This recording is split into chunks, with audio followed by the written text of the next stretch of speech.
रजत तैयार रहना, वो आएगा। दुल्हन को मारने जरूर आएगा। दुल्हन को हम आज तक नहीं आने देंगे सर। आप फिक्र मत कीजिए, उसके आगमन के लिए हम पूरी तरह तैयार हैं।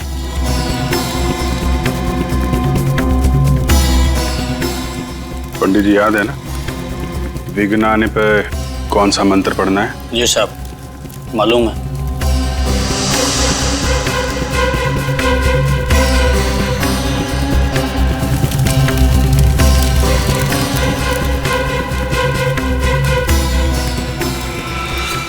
अरे ये बिजली को क्या हुआ? खूनी आ चुका है। रजत तैयार रहना। ये बिजली नहीं, कुछ और ही है। सही कहा तुमने, हमारे गांव के दुल्हनों पर किसी तरह का श्राप लगा है। ये बिजली उस शाप की वजह से ही गई है। हाँ, ये श्राप कहीं हमें भी ना ले डूबे। हाँ, यहाँ से भाग जाने में हमारी समझदारी है। हमें शादी में आना ही नहीं चाहिए था। चलो यहाँ से। हाँ चलो। एक्सक्यूज मी, एक मिनट। कहाँ जा रहे हैं आप लोग? कोई भी कहीं नहीं जाएगा, बाहर नहीं जाएगा कोई भी। आप लोग यहीं रुकिए प्लीज, कहीं मत जाइए। देखिए, हमें जाने दीजिए, हम लोग मरना नहीं चाहते। कुछ नहीं होगा, हम लोग यहाँ पर है ना। आप लोग प्लीज कोई बाहर नहीं जाएगा, यहीं रुकिए। साहब अभी तक वो नजर नहीं आया। तुम घबराओ मत, मैं देख के आता हूँ क्या हुआ है। रुकिए प्लीज।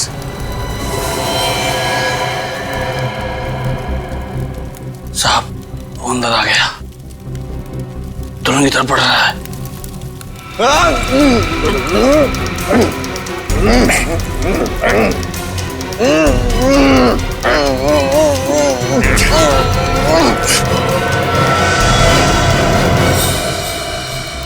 अरे तुम दुल्हन नहीं हो?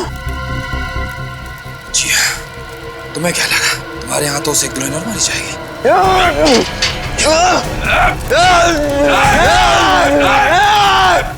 आगे मत आना, जला दूंगा। सजावट में सबसे अच्छे फूल लगाना। पूरी हवेली महकनी चाहिए, किसी भी चीज की कोई कमी नहीं होनी चाहिए। आखिर हमारी बेटी की शादी है। सरपंच जी आप चिंता ना करें। और हाँ, मेहमानों का खास ख्याल रखना। तुम जाओ बादाम का दूध और शरबत ले आओ। ठीक है। अरे वीना, क्या हुआ? तुम बहुत डरी हुई लग रही हो। भाई आज तो तुम्हें खुश होना चाहिए, तुम्हारी बेटी सुहागन होने जा रही है। अपनी बेटी की ब्याह के लिए जितने सपने संजोए थे, सब के सब आज सच होने जा रहे हैं। तो फिर मेरी चिंता का कारण आप अच्छी तरह से जानते हैं। मुझे भी इस बात की चिंता है, लेकिन तुम डरो मत। मैंने सबको चौकन्ना कर रखा है। 2 पहलवानों को बंदूकों के साथ सोनिका के कमरे के बाहर तैनात कर दिया है। इस विवाह में कोई अड़चन नहीं आएगी, मुझ पर भरोसा रखो। भगवान करे सब ठीक ठाक हो जाए और मेरी बेटी सोनिका के जीवन में कभी भी कोई अड़चन ना आए। आप क्या सोच रहे हैं? मीना, मैं सोच रहा था हमें सीआईडी की मदद ले लेनी चाहिए। एक बार तो उन्हें इत्तला कर देना चाहिए। हाँ, ये बिल्कुल ठीक कह रहे हैं आप। मैं अभी सीआईडी की ऑफिस जाता हूँ। लेकिन यहाँ पर सारी चिंता मत करो, यहाँ पर किसी को कुछ पता नहीं चलेगा। सब तैयारियां ठीक ठाक चल रही हैं। सुरक्षा का बंदोबस्त कड़ा है। तुम बस अपने आंख और कान खुले रखना और बाहर देखते रहना। जी ठीक है, मैं ध्यान रखूंगी। लेकिन आप मुहूर्त से पहले आ जाना, वरना। चिंता मत करो, मैं जल्द ही वापस आ जाऊँ। सब ठीक हो जाएगा।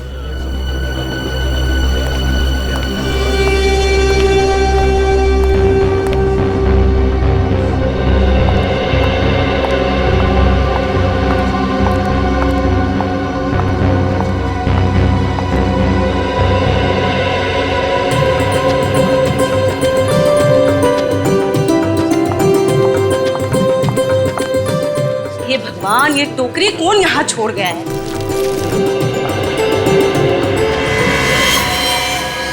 क्या है?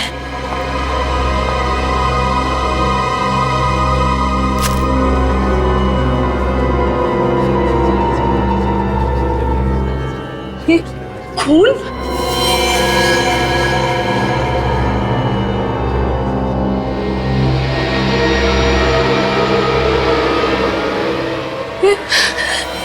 इतना सारा खून यहाँ कैसे आया? यहाँ पर तो कोई है भी नहीं। हंस क्यों रहा है? खींच क्यों नहीं रहा है?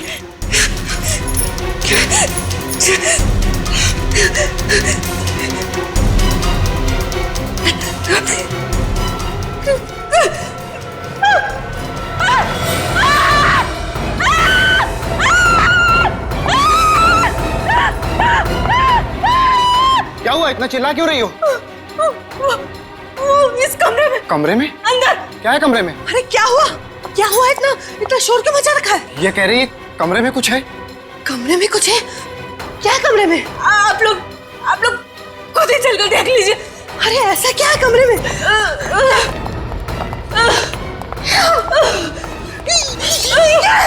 ये खून कैसा? हाँ? किसका खून है? वो बिस्तर के पीछे। बिस्तर के पीछे? बिस्तर के पीछे क्या? हे भगवान! ये क्या? हाँ? ये यहाँ कैसे है? क्या हुआ मालकिन? आप लोगों के होते हुए ये कैसे हो गया? हाँ? कैसे हो गया? मालकिन हम तो अपनी जगह पर थे, हमें नहीं पता ये सब कैसे हुआ। एक मिनट। अगर आप लोग अपनी जगह छोड़कर आए तो फिर? हे भगवान! हटो मेरे रास्ते से! हटो! सर ये देखिए, उसकी बैंक की डिटेल्स और बाकी सारे फोटोग्राफ्स। ये देखो।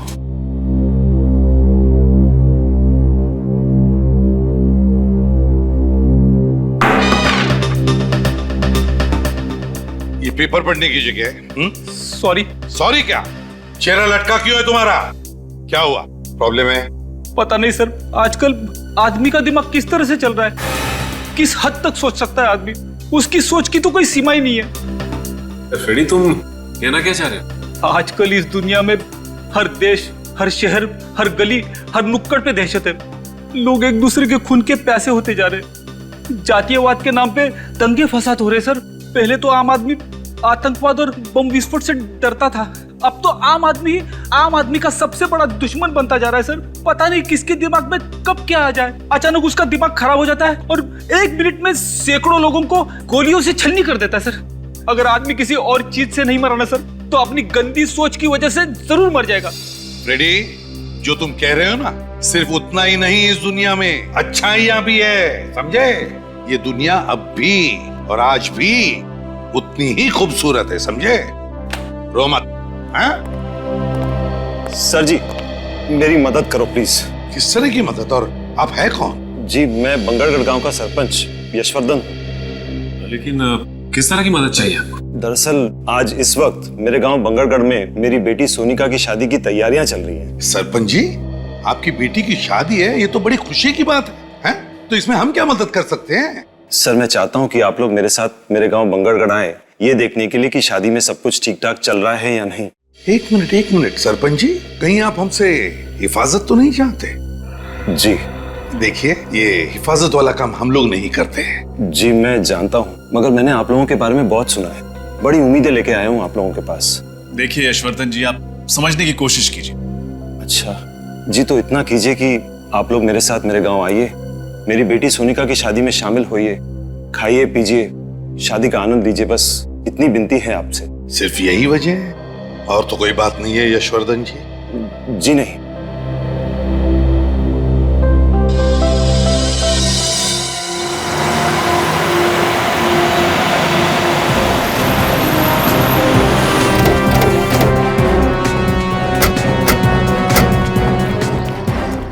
आइए अंदर आइए। चलिए।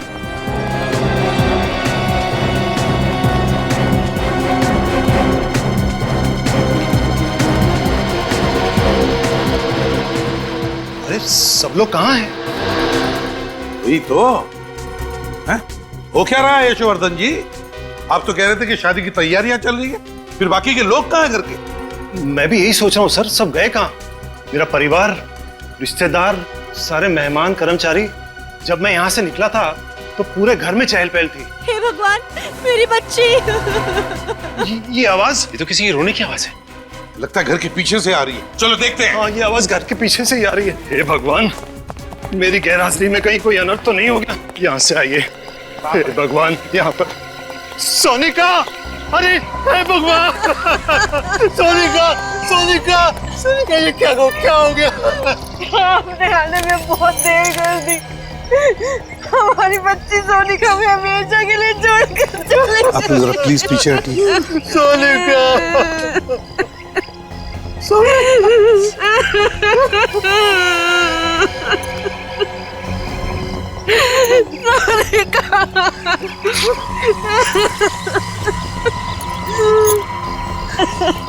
हमारी बच्ची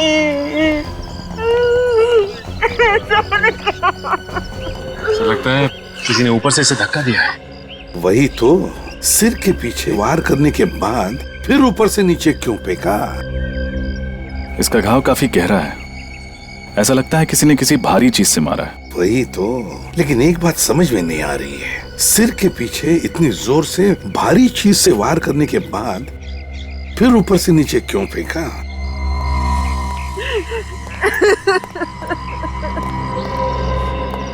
जी देखिए, मैं समझ सकता हूँ कि ये सही वक्त नहीं है आप लोगों के साथ कुछ बात करने का या सवाल पूछने का, मगर अगर हमें खूनी को पकड़ना है तो आपको थोड़ी सी हिम्मत रखनी पड़ेगी, हमारे सवालों का जवाब देना पड़ेगा।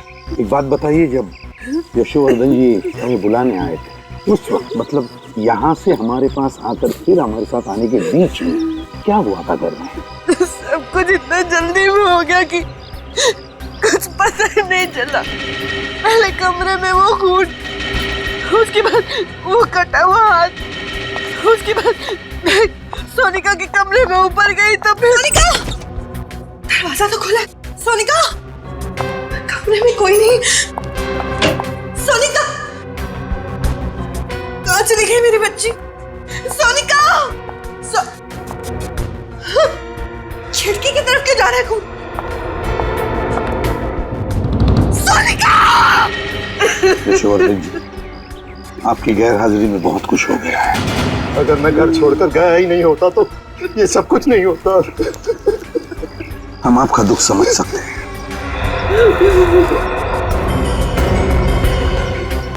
तुम लोगों को अपनी जगह छोड़नी नहीं चाहिए थी।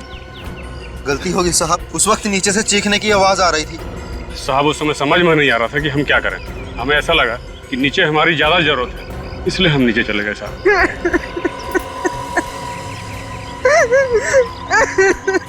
मीना जी, क्या आप हमें वो जगह दिखा सकती है जहाँ पर वो खून और हाथ मिला?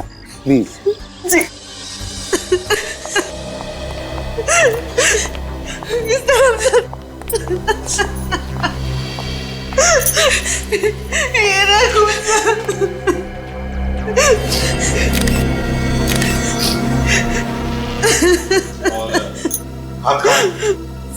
वो रहा।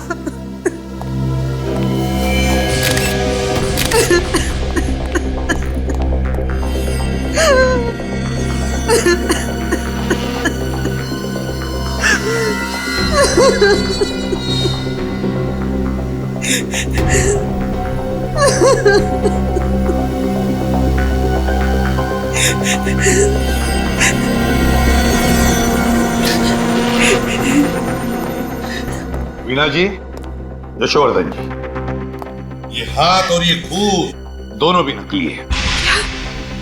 ये सब कुछ नकली है? जी हाँ, नकली है। सर, लेकिन ये नकली हाथ और नकली खून यहाँ पे क्यों डालेगा कोई?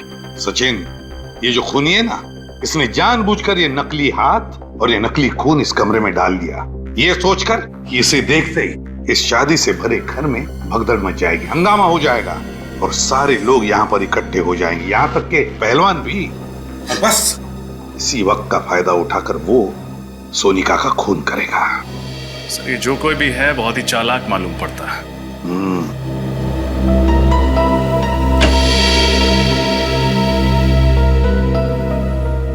लगता है खूनी पीछे के दरवाजे से अंदर आया है। हाँ सच। अच्छा, ये बताइए कि जब आप कमरे के अंदर आई तो क्या दरवाजा खुला हुआ था? हाँ साहब, खुला हुआ ही था। लेकिन उसे अंदर आते हुए किसी ने देखा कैसे? तो किसी ने तो देखा होगा। मैंने तुम लोगों को कितनी बार कहा था कि घर के सारे खिड़की दरवाजे हमेशा बंद रखो। यशोवर्धन जी प्लीज, आप जरा शांत हो जाइए और चलिए हमें सोनिका का कमरा दिखाइए। ये रहा कमरा। माय गॉड,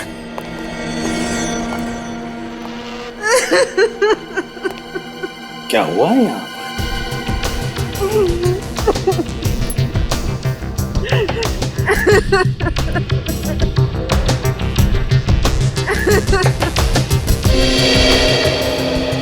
ये क्या है?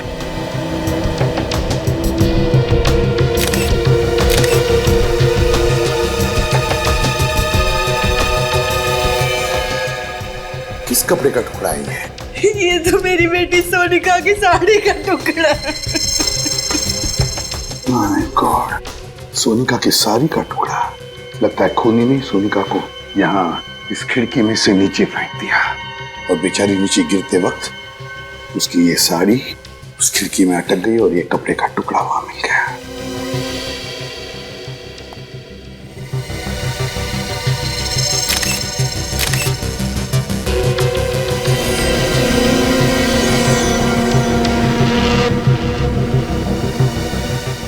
सर ये खून लगा हुआ आवाज उधर कबोर्ड के नीचे। खून लगा हुआ वाज। मीना जी, क्या ये वाज आपके घर का है? नहीं सर, ये हमारे घर का नहीं। नहीं जी नहीं। तो इसका मतलब है खूनी ये वाज बाहर से लेकर आया और फिर इसी वाज से सोनिका के सिर पर पीछे से वार कर दिया। हे भगवान, हम गांव वालों से क्या गलती हो गई? कैसा श्राप दे दिया तूने? हमारी बेटी को भी खा गया ये श्राप। एक मिनट यशोवर्धन जी, क्या कहा आपने? श्राप? कैसा श्राप? किस श्राप की बात कर रहे हैं आप यशोवर्धन जी? होता क्या है इस श्राप से, जरा बताइए। इस श्राप की वजह से जिस दिन हमारे गांव में किसी भी लड़की की शादी होती है, उसी दिन उस लड़की की मौत हो जाती है। ऐसा होता है इस श्राप से? कब से सिलसिला चल रहा है इस श्राप का? ये कई सालों से। इस श्राप की वजह से हमारे गांव में किसी भी लड़की को शादीशुदा जिंदगी का सुख नसीब नहीं होता। हमारे गांव में हर पिता, हर भाई डर डर के जीता है। आप लोग सच में श्राप जैसी चीजों पर यकीन करते हैं? जी। ये बिल्कुल सही कह रहे हैं। हमारे गांव में इस तरह की वारदातें कई सालों से हो रही है। हाँ साहब, सरपंच जी बिल्कुल सही कह रहे हैं। हमने कई बार देखा है दुल्हनों को अपनी नजरों के सामने दम तोड़ते हुए। ये आप लोग किस तरह की बातें कर रहे हैं? आज के जमाने में इस तरह की बात कोई मानता है क्या? देखिए, आप लोगों की सोच आपकी जगह सही है और हमारी सोच हमारी जगह सही है। किसी भी सोच को सही या गलत करार नहीं दिया जा सकता। अच्छा चलो, मान लिया। लेकिन ये जो भी श्राप वाप है, इसकी वजह क्या है? क्या है वजह इसके पीछे? ये एक रहस्य है जिसके बारे में किसी भी गांव वाले को कुछ पता नहीं। कोई भी नहीं जानता और फिर भी आप लोग विश्वास कर रहे हैं इस पर? यशोवर्धन जी, आपसे एक आखिरी सवाल पूछता हूं मैं। अगर आपका इतना विश्वास है इस श्राप पर, तो फिर आपने अपनी बेटी की शादी इसी गांव में क्यों की? कहीं और जगह जाकर करवा देते? बताइए। हम कभी नहीं करना चाहते थे, लेकिन सोनिका की जिद थी कि अगर उसकी डोली उठेगी तो इसी गांव से, इसी घर से उठेगी।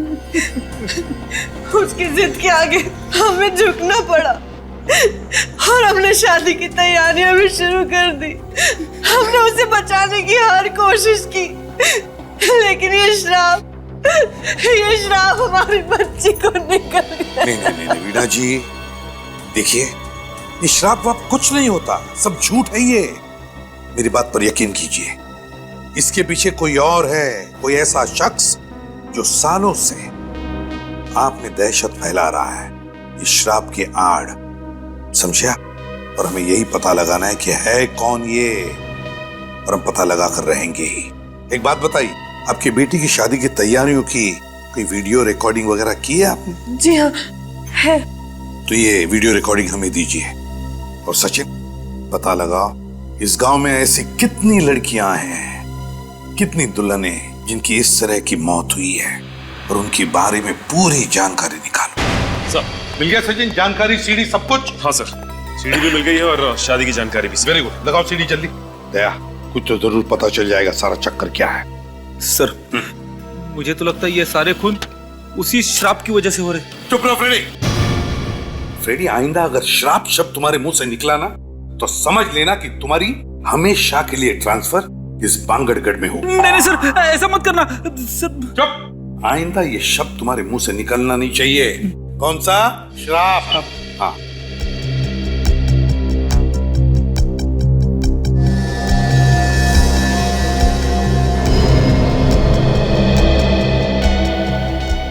ये देखो, ये नौकरानी बाहर आ गई। गड़बड़ हो गई है, घर के सारे लोग इकट्ठा हो गए। नौकरानी कुछ कह रही है। ये सारे के सारे इस कमरे के अंदर गए। इसी कमरे में वो नकली हाथ और नकली खून मिला था। देखो, दोनों पहलवान भी आ गए, चौकीदार ये भी अंदर गए। इसका मतलब है घर के सारे लोग इस कमरे के अंदर हैं। ये कौन है? ये लाल साड़ी वाली औरत? अरे, तो ऊपर जा रही है। सर, यहाँ पे भगदड़ मच गई। बाकी के सारे लोग इस कमरे में गए। ये ऊपर की तरफ जा रही है। ऊपर तो सोनिका का कमरा है सर। हाँ, ऊपर तो सोनिका का कमरा है। देखा फ्रेडी, ये कोई श्राप वाप का चक्कर नहीं, ये इस लाल साड़ी वाली औरत का चक्कर है। दया, कहीं ऐसा तो नहीं कि सोनिका का खून इस लाल साड़ी वाली ने ही किया है? सर, रिवाइंड करना सर। बस प्ले करो सर। जरा इस औरत की चाल को जरा गौर से देखना, कुछ तो गड़बड़ है सर। हाँ दया, चाल तो मर्दाना लगती है। सर, कहीं ऐसा तो नहीं कि कोई आदमी ये साड़ी पहन के अंदर जा रहा है? हो सकता है, और इसी आदमी ने सोनिका का खून किया है। सर, अगर इसी आदमी ने उन बाकी दुल्हनों को मारा है तो हो सकता है उनकी शादी पर भी ये गया लड़की बन के। बिल्कुल सचिन, सारी जानकारी है ना इस?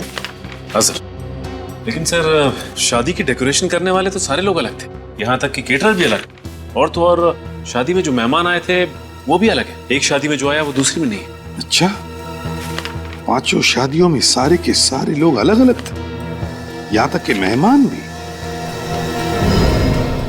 लेकिन ये क्या, इन पांचों शादियों में एक आदमी कॉमन है। कौन सर? पंडित जी, दया, जगनलाल पंडित। लेकिन सर, सोनिका की मौत तो शादी की रस्में शुरू होने से पहले ही हो गई थी। उस वक्त पंडित जगनलाल तो पहुंचा भी नहीं होगा सर। अगर आने वाले तो थे पंडित जगनलाल, तो कहीं ऐसा तो नहीं कि सोनिका का खून इस पंडित जगनलाल ने ही किया, लाल साड़ी पहनकर? हो सकता है सर, या तो वो खुद खूनी है या फिर खूनी के साथ मिला हुआ है। इस पंडित जगनलाल को मिलना ही पड़ेगा।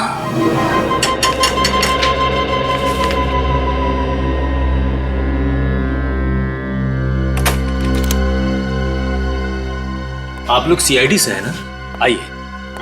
बड़ी जल्दी पहचान लिया आपने। हाँ, वो तो है, छोटा सा गांव है ना, मगर सीआईडी वाले हमारे द्वार। कहिए, क्या समस्या है? सब कुछ कुशल मंगल तो है ना?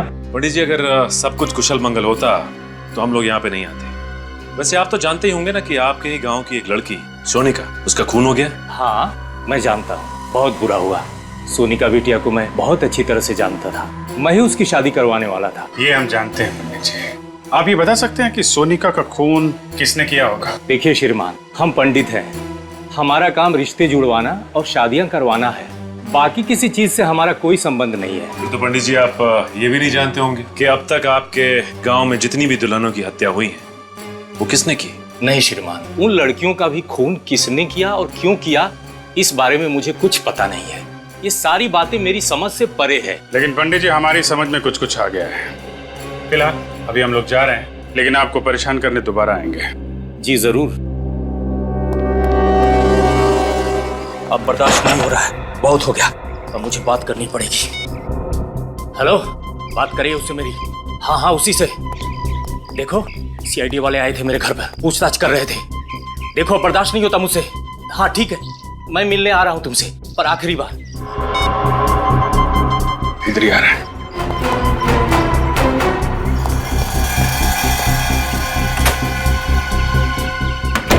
हे प्रभु, रक्षा करना मेरी, ये किस धर्म संकट में डाल दिया।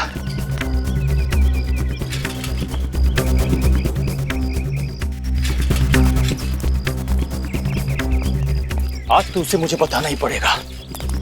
एक पंडित के घर में सीआईडी, और इस सालों की कमाई इज्जत खाक में मिल जाएगी। समझ जा पंडित, मैं तो उससे मिलना ही नहीं चाहता हूँ। आज दूध का दूध पानी का पानी हो ही जाएगा। आज उससे मैं कह ही दूंगा कि तुम्हारे पाप के किसी भी भागीदार बनने वाला नहीं हूं मैं।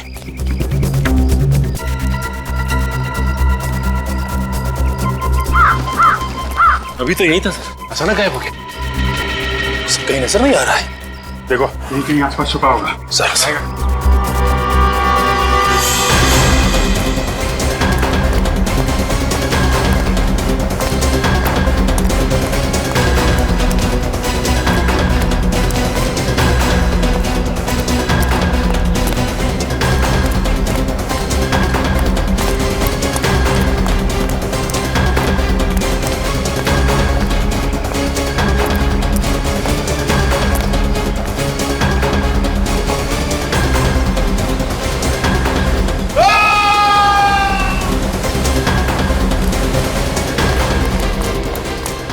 कहीं जगनलाल की आवाज तो नहीं थी? सर आवाज यहीं कहीं से आई। इस तरफ। अरे यहाँ तो भीड़ जमा है।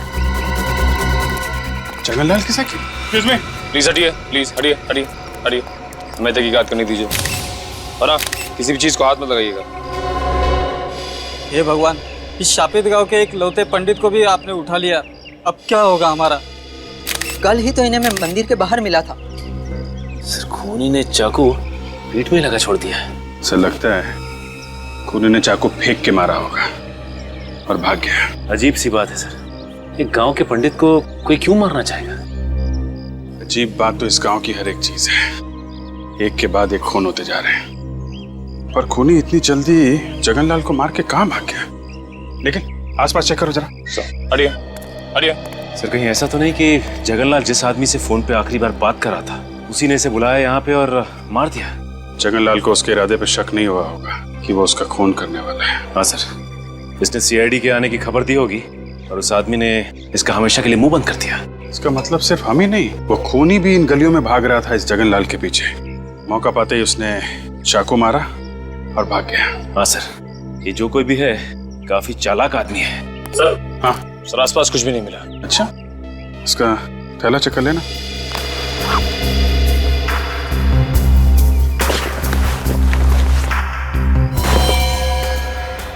मोबाइल चेक करो, आखिरी कॉल किसको किया था? सर आखिरी नंबर तो कोई लैंडलाइन नंबर है। लैंडलाइन लगा ना? रिंग तो बज रही है सर। सर घंटी यहाँ भी बज रही है कहीं पे। कट करना, फिर से लगा।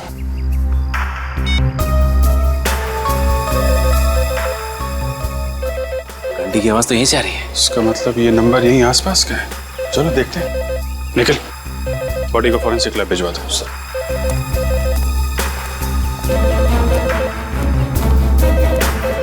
आवाज यहीं से आ रही है।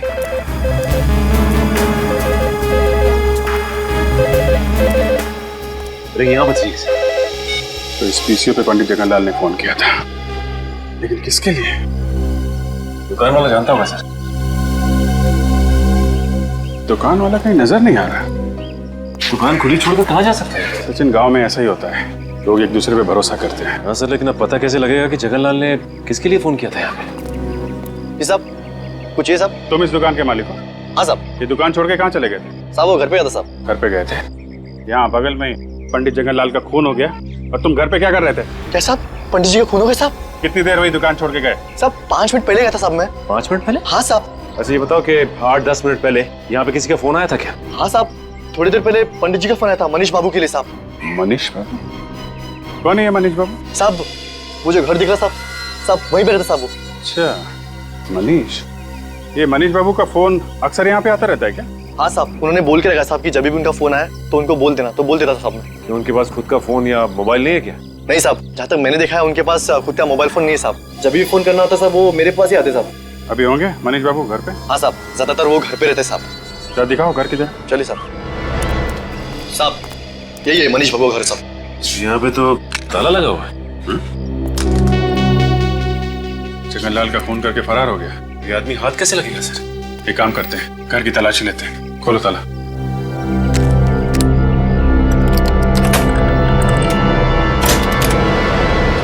यहीं खड़े रहना। जी साहब।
सचिन?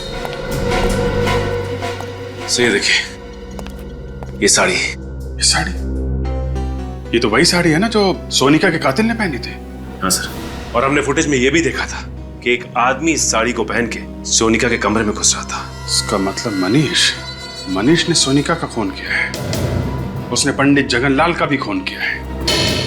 कहीं ऐसा तो नहीं कि इस गांव में जितनी दुल्हनों की हत्याएं हुई हैं, इन सब के पीछे ये मनीष ही है। एक काम करो, देखो और कुछ मिलता है क्या।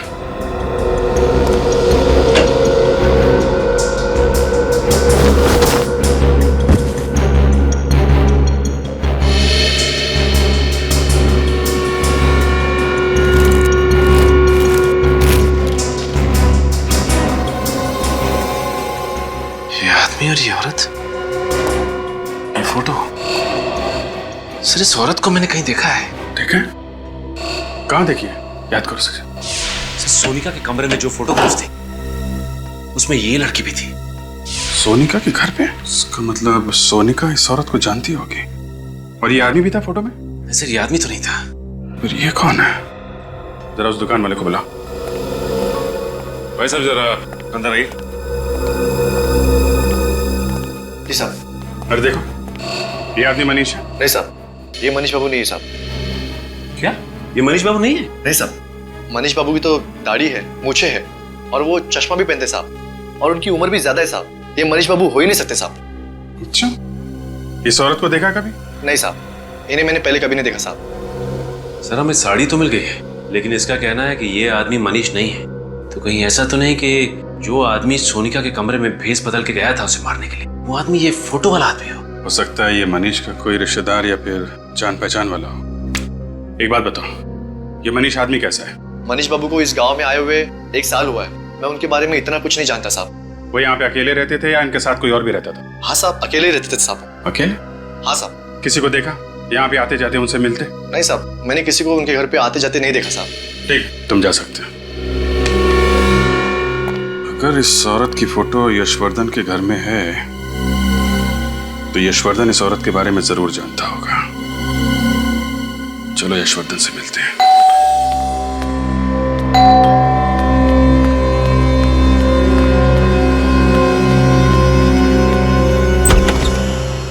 आप लोग आइए, कहिए क्या बात है? हर्षवर्धन जी, आपसे कुछ पूछना है। जी कहिए। कि इस औरत को पहचानते हैं? ये फोटो आपको कहां से मिली? ये बहुत लंबी कहानी है। जानते हैं आप इसे? जी, इसे कैसे भूल सकता हूं मैं। इसी की वजह से तो हमारे खानदान की इतनी बदनामी हुई। नाक कटवा दी थी इसने। हमारी बिरादरी में किसी को मुंह दिखाने लायक नहीं छोड़ा था। ऐसा क्या किया इन्होंने? और है कौन ये? ये मेरी चचेरी बहन थी, शिवानी। चचेरी बहन? जी हाँ, अब जिंदा नहीं है। मार डाला मैंने इसे। आपने मार दिया इसे? जी हाँ।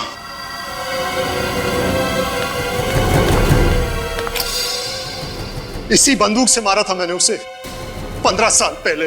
क्यों? क्यों मारा आपने? शिवानी को धीरज से प्यार हो गया था और धीरज हमारी बिरादरी का नहीं था। और धीरज ये है? जी हाँ, यही है धीरज।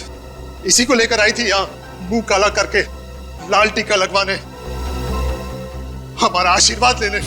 बाबा, ये धीरज है। इससे शादी करके मैं अपनी पूरी जिंदगी इसके साथ बिताना चाहती हूँ। शिवानी, इसे जीवन बिताना नहीं, जीवन बर्बाद करना कहते हैं। ये क्या कह रहे हैं आप? बेशरम, तू हमारे खानदान का नाम बर्बाद करना चाहती है? बाबा, आप कैसे सोच सकते हैं कि मैं ऐसा कोई कदम उठा सकती हूँ? बाबा, धीरज बहुत अच्छा लड़का है, आपको भी बहुत पसंद आएगा। बाबा, मैं तेरी हिम्मत कैसी हुई ऐसी बात करने की? अगर मुझे पता होता कि तुम हमारे खानदान का नाम इस तरह रोशन करेगी तो मैं तुझे पैदा होते ही मार देता। बाबा, आप मुझसे ऐसे कैसे बात कर सकते? मैंने कभी सोचा भी नहीं था कि आप मुझसे इतनी घिनौनी बात करेंगे। तू मुझे समझाने की बात कर रही है? अरे समझना तो तुझे चाहिए बाबरी। हमारे खानदान में, हमारी जाति में, हमारी बिरादरी में बाहर के किसी लड़के से ना किसी ने शादी की है और ना कोई कर पाएगा। भैया, भैया आप कुछ समझाइए ना बाबा को। शिवानी, तुमने जो कुछ किया गलत किया। भैया, आप भी? हाँ, ये भी। हम सब तेरे खिलाफ हैं। सब अंधे हो चुके, आप सब अंधे हो चुके। आपके अहंकार और अंधविश्वास ने आपको अंधा कर दिया है। पापा, धीरज दूसरी बिरादरी का हुआ तो क्या हुआ? वो अच्छा इंसान नहीं हो सकता। पापा, मैं आपसे विनती करती, हमें अपना आशीर्वाद दे दीजिए, हमें अपना आशीर्वाद दे दीजिए। कभी नहीं, जब तक मैं सलामत हूँ कभी नहीं।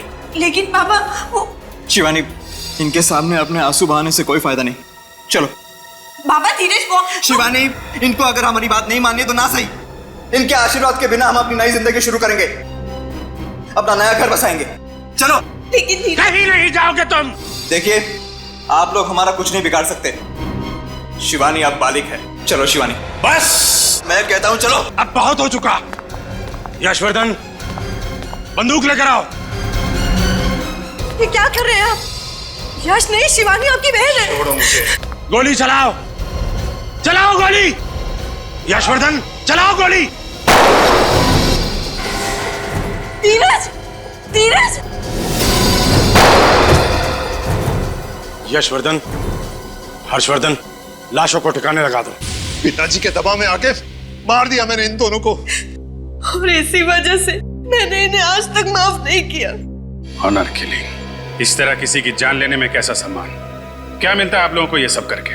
सचिन, गन ले लो इनके।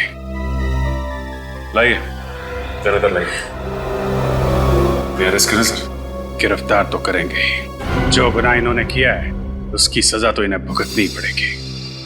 सचिन, इस धीरज की फोटो मनीष के घर में है, कुछ समझे? हाँ सर, इसका मतलब मनीष और धीरज एक दूसरे को अच्छी तरह से जानते थे, दोस्त थे एक दूसरे के, और धीरज की जान का बदला लेने के लिए मनीष ने इनकी बेटी सोनिया को मार दिया। जल्द से जल्द इस मनीष को ढूंढना होगा। क्या? ये धीरज मरा है और मनीष जिंदा है, और मरे हुए धीरज की फोटो मनीष के घर में हमें मिली। ये कैसे? कुछ ना कुछ तो चक्कर है, कुछ ना कुछ तो गड़बड़ है। कैसी गड़बड़ सर? क्या? फोटो में जो दिख रहा है ना, उसे नहीं देखते। जो फोटो में नहीं दिख रहा है उसे ढूंढने की कोशिश करते हैं, उसे ढूंढने की कोशिश करते हैं। क्या मतलब सर? मतलब अभी पता चल जाएगा रजत, अभी पता चल जाएगा। फ्रेडी, स्केच आर्टिस्ट को लेकर आओ, और सचिन, बांगड़गढ़ के पीसीओ वाले को लेकर आओ, उस पीसीओ वाले को जिसके पीसीओ पर मनीष को फोन आया करते थे।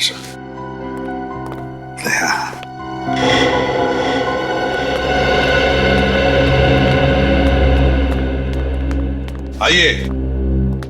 इसलिए सबने स्केच आर्टिस्ट को क्यों बुलाया? अभी पता चल जाएगा। ये चेहरा देखो, हम चाहते हैं कि ये चेहरा बनाया।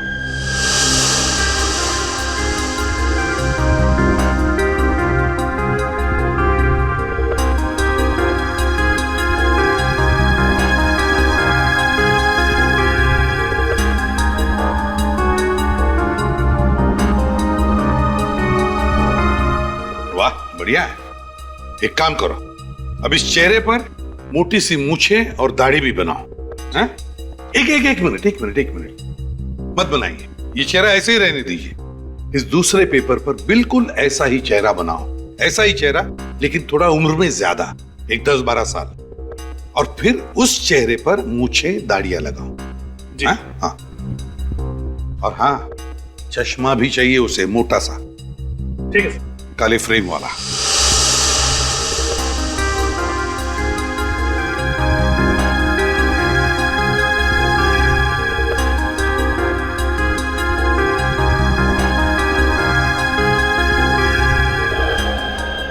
देखा दया, मेरा शक सही निकला। ये मनीष ही धीरज है?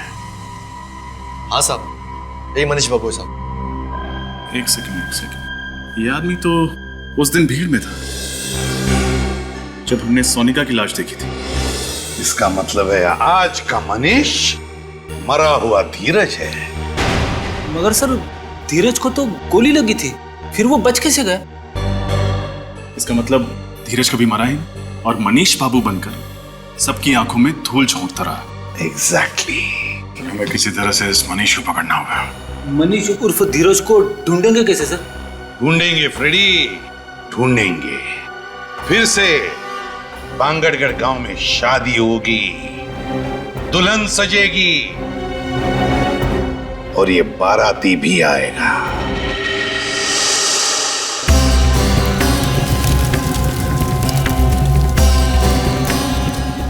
रजत तैयार रहना, वो आएगा, दुल्हन को मारने जरूर आएगा। दुल्हन को हम आज तक नहीं आने देंगे सर। आप फिक्र मत कीजिए, उसके आगमन के लिए हम पूरी तरह तैयार हैं।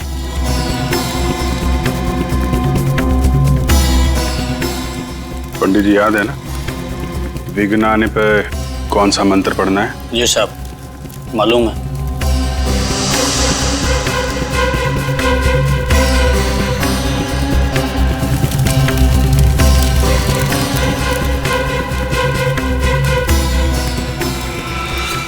अरे ये बिजली को क्या हुआ? खूनी आ चुका है। रजत तैयार रहना। ये बिजली नहीं, कुछ और ही है। सही कहा तुमने, हमारे गांव के दुल्हनों पर किसी तरह का श्राप लगा है। ये बिजली उस श्राप की वजह से ही गई है। हाँ, ये श्राप कहीं हमें भी ना ले डूबे। हाँ, यहाँ से भाग जाने में हमारी समझदारी है। हमें शादी में आना ही नहीं चाहिए था। चलो यहाँ से। हाँ चलो। एक्सक्यूज मी, एक मिनट। कहाँ जा रहे हैं आप लोग? कोई भी कहीं नहीं जाएगा, बाहर नहीं जाएगा कोई भी। आप लोग यहीं रुकिए प्लीज, कहीं मत जाइए। देखिए, हमें जाने दीजिए, हम लोग मरना नहीं चाहते। कुछ नहीं होगा, हम लोग यहाँ पर है ना। आप लोग प्लीज, कोई बाहर नहीं जाएगा, यहीं रुकिए। साहब, अभी तक वो नजर नहीं आया। तुम घबराओ मत, मैं देख के आता हूँ क्या हुआ है। रुकिए प्लीज।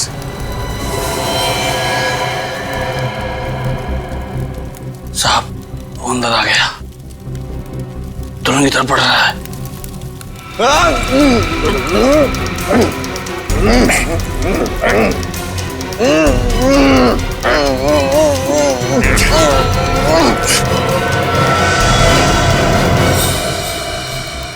अरे तुम दुल्हन नहीं हो? जी हाँ, तुम्हें क्या लगा तुम्हारे हाथों से एक दुल्हन और मारी जाएगी?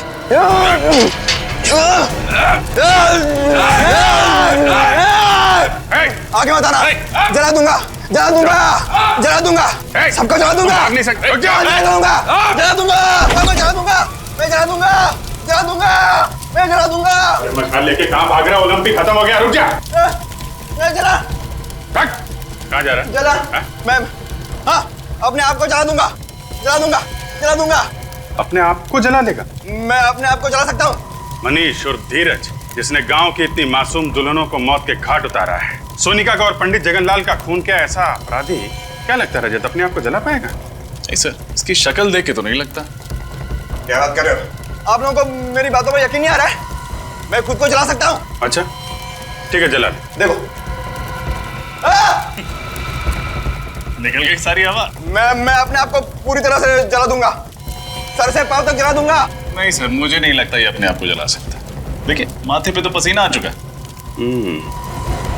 और इसके पैर भी कांप रहे हैं। जलाऊं? जलाऊं तुझे? जलाऊं?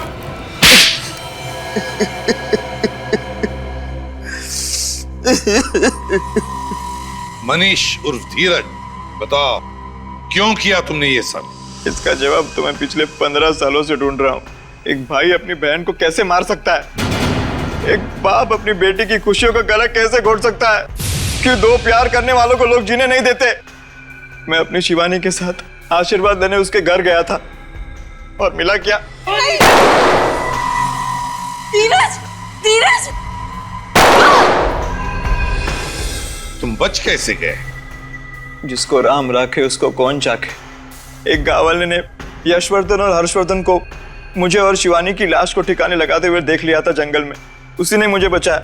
कई सालों तक मैं बेहोश था और जब होश में आया तो मुझे शिवानी की मौत की खबर मिली और मैं गुस्से से पागल हो गया और मैंने सोचा कि मैं बदला लूंगा।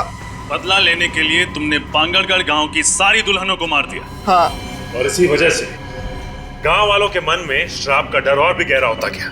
हाँ, आप लोगों की वजह से मुझे बहुत परेशानी हुई, लेकिन मकसद तो पूरा करना ही था। इसलिए औरत के भेष में यशवर्धन के घर के बेडरूम के पीछे के दरवाजे से मैं अंदर गया, नकली हाथ और नकली खून रखा, मेहमानों में शामिल हो गया और जब तमाशा हुआ तो पहलवान नीचे आ गए और मैं सोनिका के रूम में दाखिल हो गया।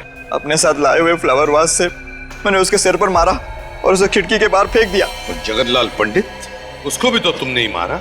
क्या बिगाड़ा था उसने तुम्हारा? वो आप लोगों को सब कुछ सच सच बताने वाला था, इसलिए उसे भी मारना पड़ा। तो कहीं ऐसा तो नहीं कि इस जगनलाल पंडित ने ही तुम्हें 15 साल पहले बचाया था? हाँ, उसी ने मुझे बचाया था। भगवान ने तुम्हें दूसरी जिंदगी दी, एक नया मौका दिया जीने का, और तुमने क्या किया? अपना बदला पूरा करने के लिए गांव की मासूम लड़कियों की जानें ली। उनकी शादी के दिन अब तो भगवान भी तुम्हें माफ नहीं करेगा, तुम्हें तो फांसी होकर ही रहेगी।